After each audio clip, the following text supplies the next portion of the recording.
My name is Nancy, and my knack for understanding people probably steered me toward a career in psychology.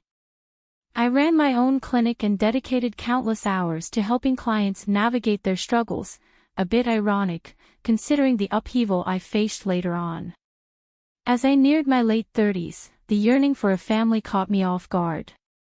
It was so unexpected that even my best friend, Chloe, noticed my urgency. Over coffee one day, she suggested setting me up with her second cousin. "Come on, Nancy. Ethan's a great catch, smart, funny, and stable. What's there to lose?" she urged.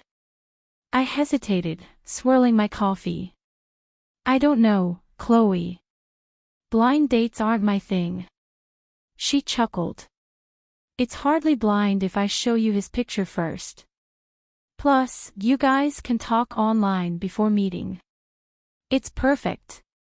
That evening, I found myself sending a friend request to Ethan on social media. To my surprise, we clicked instantly. Ethan, a year my senior at 40, was engaging and seemed to genuinely care about our conversations, which flowed seamlessly. After several weeks of chatting, we decided to meet face to face. On the day of our first date, I was a bundle of nerves waiting at our chosen coffee shop. When Ethan arrived, he was as charming as I'd imagined, tall, with kind eyes and a warm smile. He approached, extending his hand. "Nancy." I smiled back. "That's me. Nice to finally meet you, Ethan." Any initial nerves dissolved as we talked for hours, only to be reminded by the barista that they were closing. As we stepped into the evening breeze, Ethan suggested, "I had a great time, Nancy. Would you like to do this again?" Without a second thought, I agreed, and just like that, I was diving into a relationship with him. Our dates multiplied, from dinners to strolls in the park and even weekend trips.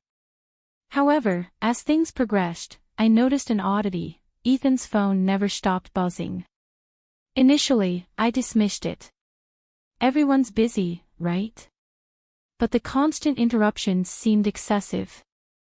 One evening, after another pleasant dinner, his phone vibrated incessantly. Trying to sound casual, I commented, "Busy night." Ethan gave a sheepish smile. "Oh, it's just my mom checking in." I raised an eyebrow. "Your mom? At this hour?" He appeared uneasy but explained, "Yeah, we're very close. She raised me alone after my dad passed when I was young. I even had severe bronchial asthma as a child, and she was my lifesaver." Listening to him, I realized their bond was not just close but overwhelmingly central to his life. Choosing my words carefully, I remarked, "Sounds like you two have a special connection." Ethan nodded enthusiastically. "Absolutely. I owe her everything." As a psychologist, warning bells rang in my head. The dynamic Ethan described seemed excessively codependent. Despite my professional instincts nudging me, I shelved my concerns. After all, I was his girlfriend, not his therapist. Time flew, and before I knew it, Ethan and I had been together for nearly a year. He was thoughtful and caring, and our relationship felt deeply rooted. Yet, there remained a persistent unease about his overly close relationship with his mother. One afternoon, while having lunch at my apartment, Ethan, visibly anxious, started fidgeting with his napkin. "Nancy, I'd like you to meet my mom. I think you'll really like her, and she's excited to meet you too." The following weekend, we stood outside a quaint three-story home.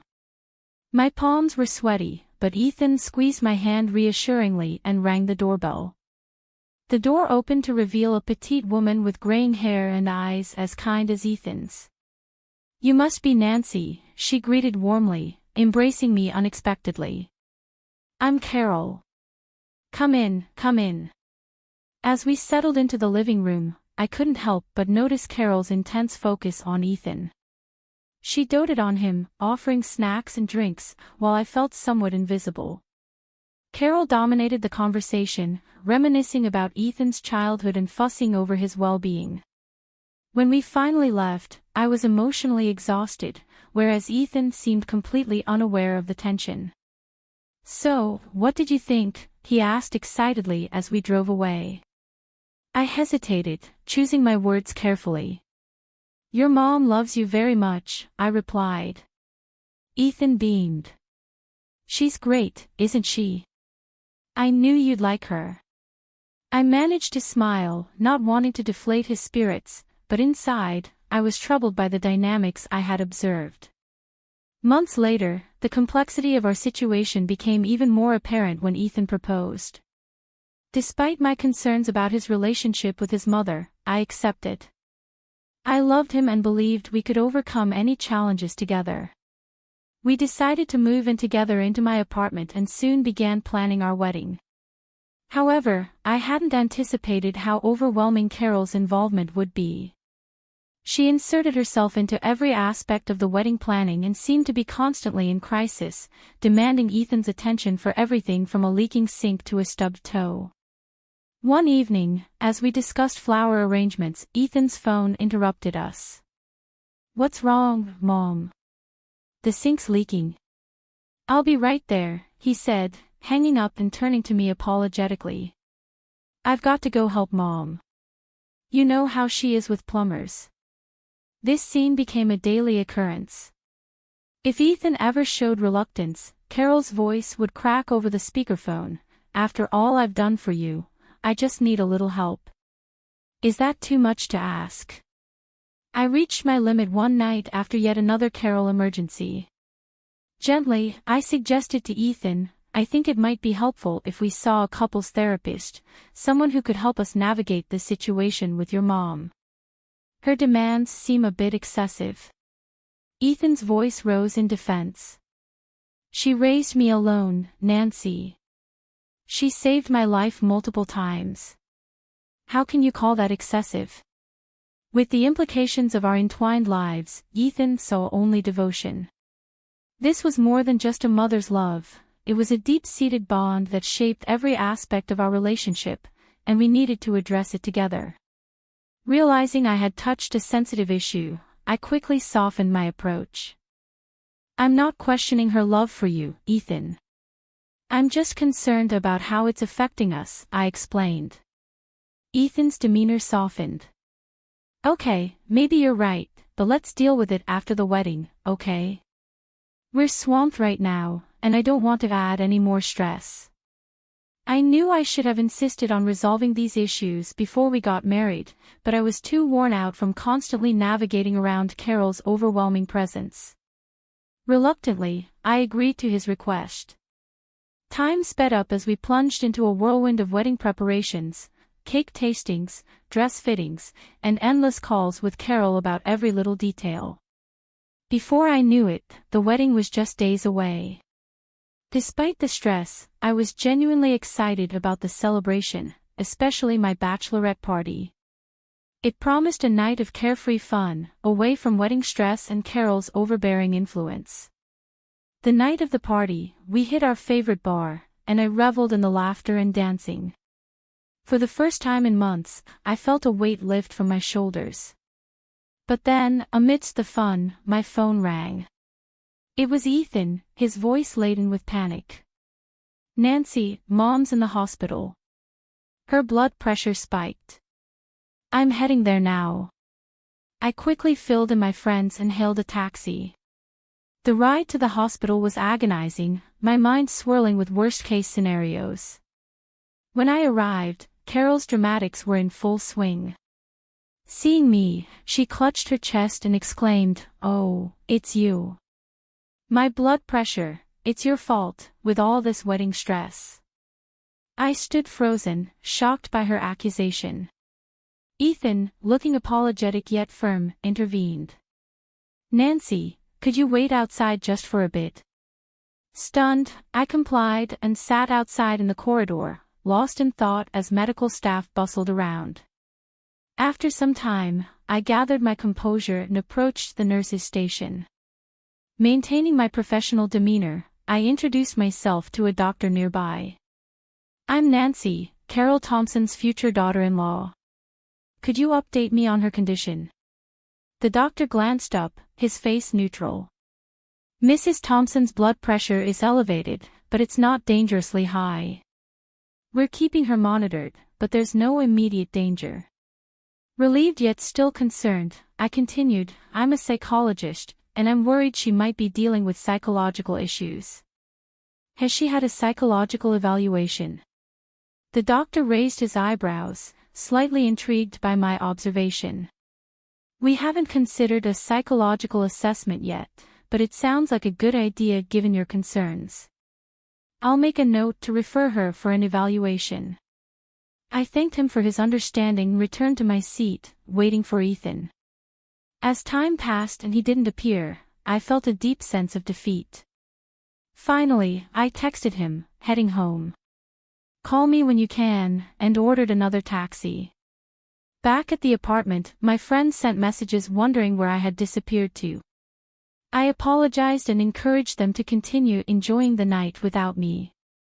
It was past midnight when Ethan finally returned, looking utterly drained. Hey, he said softly, noticing I was still awake. Sitting up, I tried to keep my voice free of hurt and anger. How's your mom? He sighed and collapsed into the armchair across from me. She's okay. They're keeping her overnight for observation. She was really upset and kept asking me not to leave her alone. Ethan's words hung in the air, a stark reminder of the complex dynamics we would need to navigate as we moved forward together. Ethan, I can't ignore this any longer. Don't you realize what's going on? His eyes filled with a silent plea as they met mine. Nancy, please, not tonight. Let's just head to bed. I'm worn out. I wanted to press on, to make him understand, but the weariness etched across his face stopped me. Reluctantly, I agreed, swallowing down my disappointment. The awaited day finally came. Just before the ceremony, Ethan pulled me aside, his expression serious. Listen, I know there's been tension with Mom lately, but I've arranged a few things to keep the peace today. Just play along, okay? My heart sank. What had he planned? I wondered silently. Ethan quickly outlined the adjustments, a special menu for his mom due to her supposed allergies, a prime spot next to him at the head table, her favorite songs on the DJ's playlist, and even a speech she insisted on giving. Closing my eyes, I counted to 15, then agreed softly. For us, Ethan. He kissed me, a gesture of thanks, as I forced a smile and rejoined my bridesmaids. The ceremony was enchanting, and as I walked toward Ethan, his face alight with joy, my doubts momentarily vanished. For a brief moment, it felt like it was just us. The reception unfolded exactly as Ethan had warned. Carol dominated the head table, charming the guests with tales of Ethan's youth and barely acknowledging me, except for the occasional patronizing pat on the hand. When the speeches commenced, my heart sank as Carol approached the microphone, wine glass in hand. My dear friends and family, she began, her voice shaky. Today, we celebrate my son's wedding. She droned on about Ethan's achievements and her sacrifices, barely mentioning me. After what felt like an eternity, she concluded with a toast that oddly grouped me with her past happiness. I drained my champagne, feeling a mix of irritation and resignation. The rest of the evening was a blur of dancing, laughter, and cake, but Carol's presence was omnipresent, inserting herself into every moment. The wedding ended, but Carol's involvement didn't. She called daily, inventing new crises to demand Ethan's attention. One day, as Ethan reached for his keys, I finally voiced my concerns. Ethan, we need to talk. This isn't healthy. He acknowledged the problem, suggesting therapy as I had before, but each weekend brought new excuses to delay, Carol's errands, chores, or the cat's vet visits. 5 months into our marriage, the constant interruptions and lack of boundaries were suffocating. When I earned some vacation time, I seized the chance. "Ethan, let's go on a honeymoon.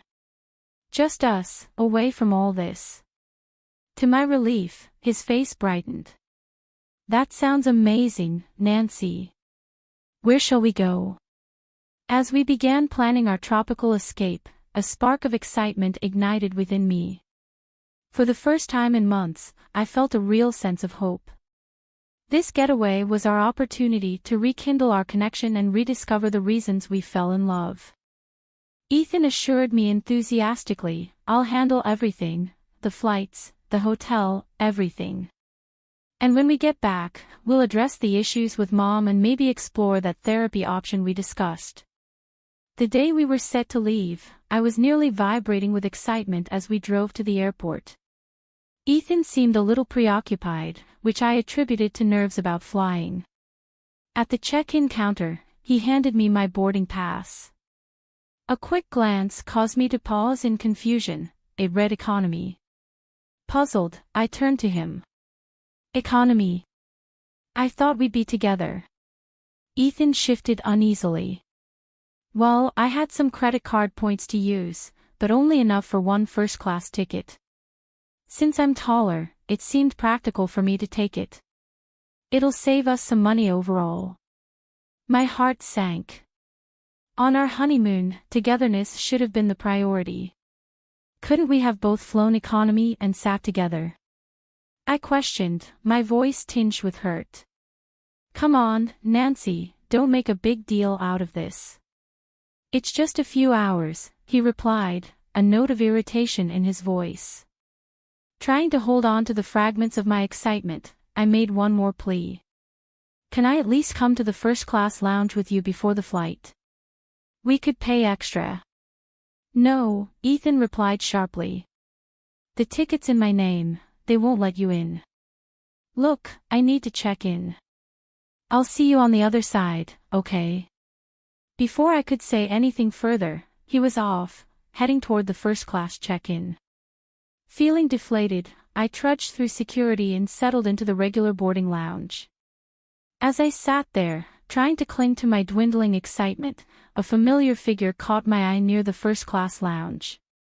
It was a flash of gray hair and a floral dress, undoubtedly Carol's style. My heart raced.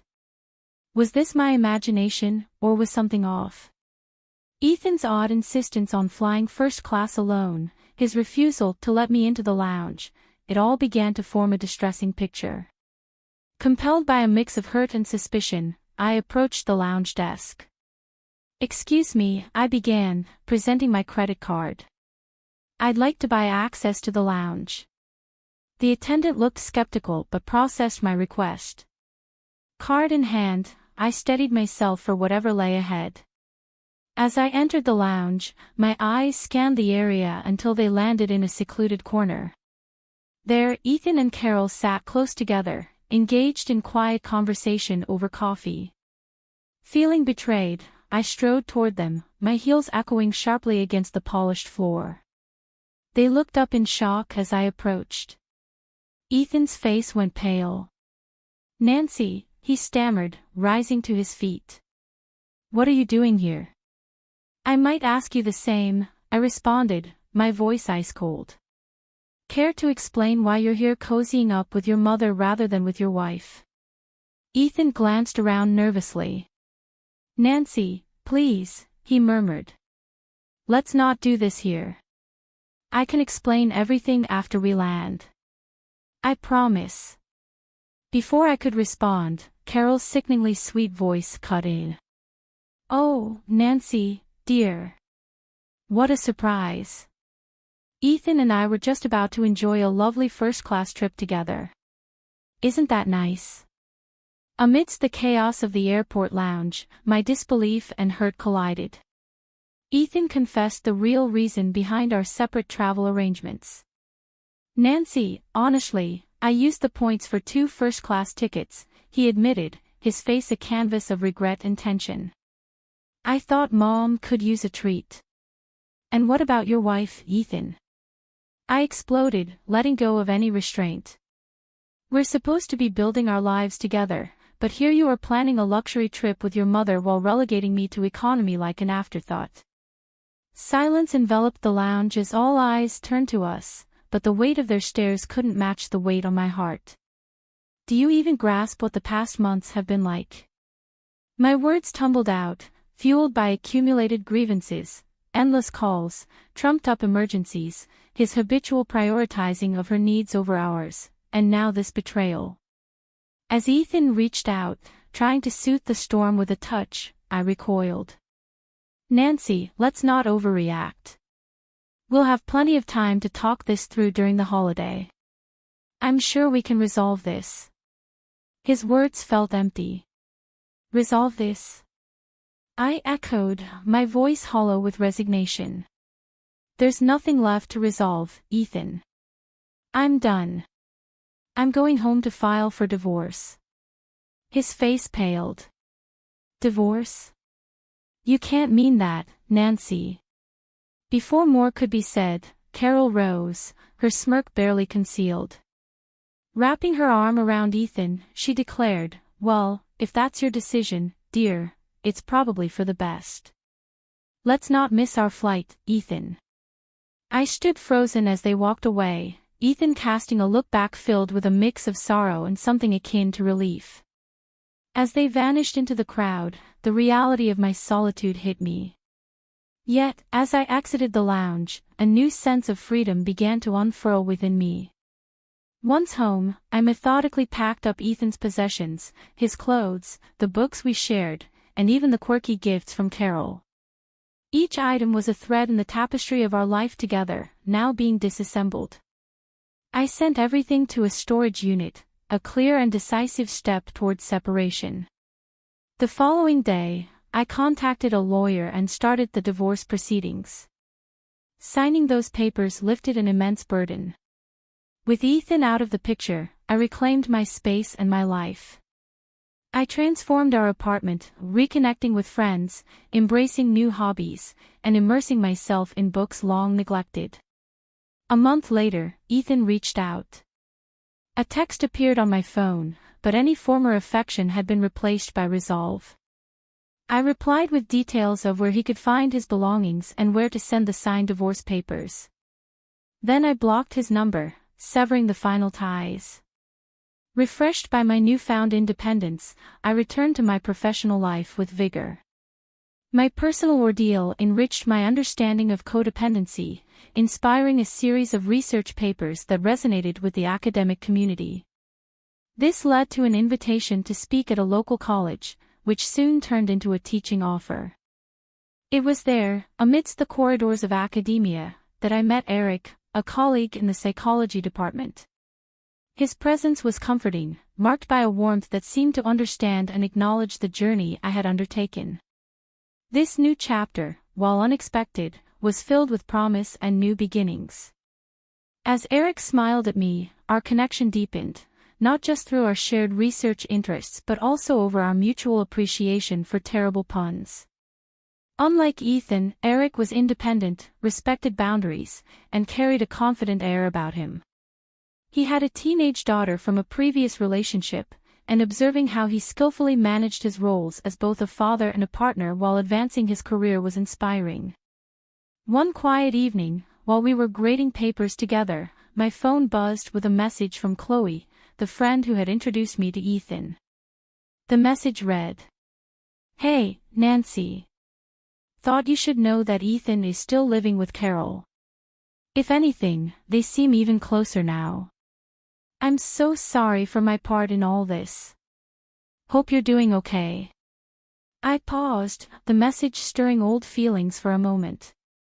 Setting my phone aside, I glanced up to find Eric watching me, a look of concern in his eyes. "Everything all right?" he asked gently.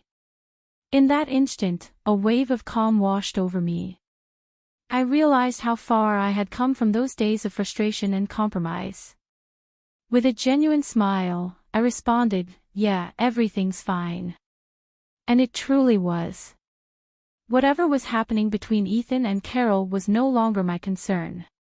I was on a new journey, surrounded by people who supported and respected me, and living a life defined by my own choices and paths. As Eric poured us both another cup of coffee, we shared a quiet laugh about the ridiculous grading mistakes students made. In his presence, I found not only companionship but also a deeper understanding of what a healthy, balanced relationship should look like. My life, once overshadowed by the overbearing presence of Carol and the neglect of Ethan, had transformed into something vibrant and fulfilling.